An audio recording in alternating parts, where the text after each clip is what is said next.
नमस्कार। 6 अगस्त 2025। आज बिजनेस और फाइनेंस की दुनिया से काफ़ी सारी खबरें हैं। हाँ, बिल्कुल। हमारे पास जो स्रोत हैं उनमें कंपनियों के नतीजों से लेकर कुछ बड़े रणनीतिक कदम और बाजार के रुझान, मतलब सब कुछ शामिल है। हाँ, आज तस्वीर काफ़ी मिली-जुली सी है, देखिए। एक तरफ कुछ कंपनियां हैं जो कर्मचारियों पर बड़ा दाव लगा रही हैं, अच्छा। तो दूसरी तरफ कुछ लागत कम करने या फिर अपना फोकस बदलने पर मजबूर हैं, ऐसा लग रहा है। और आम उपभोक्ता पर भी असर डालने वाले कुछ फैसले हुए हैं, है ना? जी हाँ, बिल्कुल। तो चलिए इन स्रोतों को थोड़ा और समझते हैं। शुरुआत करते हैं महिंद्रा एंड महिंद्रा की इस बड़ी घोषणा से। हाँ, ईसॉप वाली। हाँ, करीब 23,000 कर्मचारियों के लिए 400 से 500 करोड़ की ईसोप योजना, मतलब एम्प्लॉय स्टॉक ऑप्शन प्लान। जी। खास बात यह है कि इसमें फैक्ट्री कर्मचारी भी शामिल है। अनीश शाह कह रहे हैं कि ये कर्मचारियों के योगदान का सम्मान है। ये वाकई मतलब काफ़ी अहम कदम है, खासकर फैक्ट्री कर्मचारियों को इसमें शामिल करना। हाँ, ये पॉइंट जरूरी है। ये दिखाता है कि शायद अब कंपनियां ज़मीनी स्तर के कर्मचारियों को भी रिवॉर्ड देने की अहमियत समझ रही हैं। अच्छा। और इसी कड़ी में अगर देखें तो कॉरपोरेट जगत में अधिग्रहण मतलब एमएनए जी। वो भी चल रहा है। हाँ, अडानी इंफ्रा वाला। जी।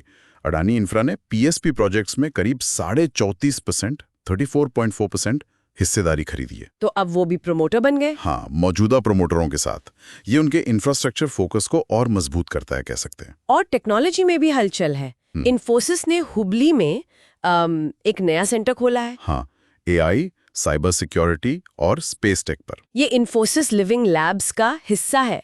तो उत्तर कर्नाटक के टेक इकोसिस्टम के लिए ये कितना बड़ा बूस्ट हो सकता है? निश्चित तौर पर उस क्षेत्र के लिए तो अच्छी खबर है ही।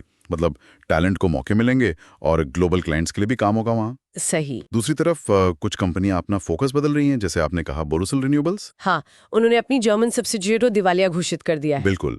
और अब पूरा ध्यान भारत के सोलर मार्केट पर। चीन से कंपटीशन तो है ही, शायद वो यूरोप में ऊर्जा की बढ़ी लागतें वो भी एक वजह हो सकती है इसके पीछे। ये तो हुए बड़े रणनीतिक कदम। अब अगर तिमाही नतीजों पर आए, Q1 FY26 के। हाँ, नतीजों में तो काफी उतार चढ़ाव है। बिल्कुल। पिडिलाइट इंडस्ट्रीज का मुनाफा 19% बढ़कर 672 करोड़। साथ में बोनस शेयर और स्पेशल डिविडेंड भी। ये तो शानदार हाँ, प्रदर्शन है। हाँ, ये तो बहुत अच्छा है। लेकिन दूसरी तरफ देखिए मोरपेन लैब्स। हाँ, उनका मुनाफा 70% गिरकर सिर्फ 11 करोड़ रह गया। बहुत बड़ी गिरावट है। और सिरा सैनिटरी वेयर का भी मुनाफा थोड़ा कम हुआ है, करीब 1%। जी, पर कुछ कमाल के नतीजे भी हैं, जैसे VRL लॉजिस्टिक्स। ओ हाँ, उनका मुनाफा 272% उछलकर 50 करोड़ हो गया, गजब का जंप। और ईडी पैरी उनका मुनाफा भी 169% बढ़कर 246 करोड़। तो ये दिखाता है कि अलग अलग सेक्टर में कितनी मतलब अलग अलग कहानियां चल रही हैं। सही बात है। PVR आइनॉक्स के लिए भी थोड़ी राहत है शायद। घाटा कम होके 50 साढ़े 4 करोड़ रह गया है। हाँ, घाटा कम हुआ है। और वो FY26 में 100 नई स्क्रीन खोलने की भी सोच रहे हैं।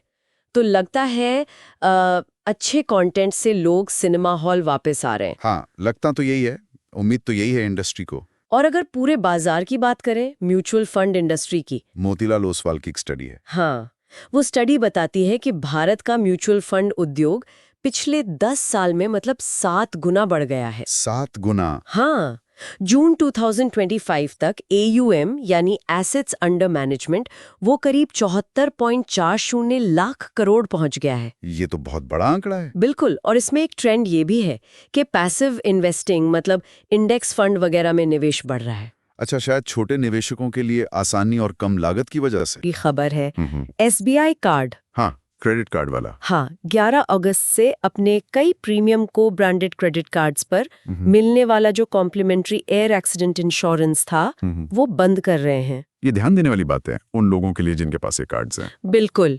और एक और फैसला है हाँ। जिसका असर शायद बिजली बिलों पर पड़ सकता है, सुप्रीम कोर्ट का। हाँ, राज्यों और बिजली कंपनी वाला मामला। जी, सुप्रीम कोर्ट ने राज्यों से कहा है कि वो बिजली वितरण कंपनियों मतलब डिस्कॉम्स का जो 1.5 लाख करोड़ से ज्यादा का बकाया है, 1.5 लाख करोड़, हाँ, उसे 4 साल में चुकाएं। और कोर्ट ने ये भी कहा है कि जरूरत पड़े तो टैरिफ बढ़ाया जा सकता है, लेकिन बढ़ोतरी वाजिब होनी चाहिए। तो ये राज्यों और आम लोगों दोनों के लिए एक मतलब बड़ी चुनौती होगी। बिल्कुल, बैलेंस बनाना होगा। तो कुल मिला के आज हमने देखा कि कंपनियां अलग अलग दांव चल रही हैं। एक तरफ महिंद्रा कर्मचारियों को बड़े इनाम दे रही है, दूसरी तरफ बोरोसिल भारत पर फोकस कर रही है। तिमाही नतीजों में भारी ऊपर नीचे है। हाँ, और साथ ही SBI कार्ड और ये बिजली बिल जैसे मुद्दे सीधे आम आदमी से जुड़े हैं। सही कहा।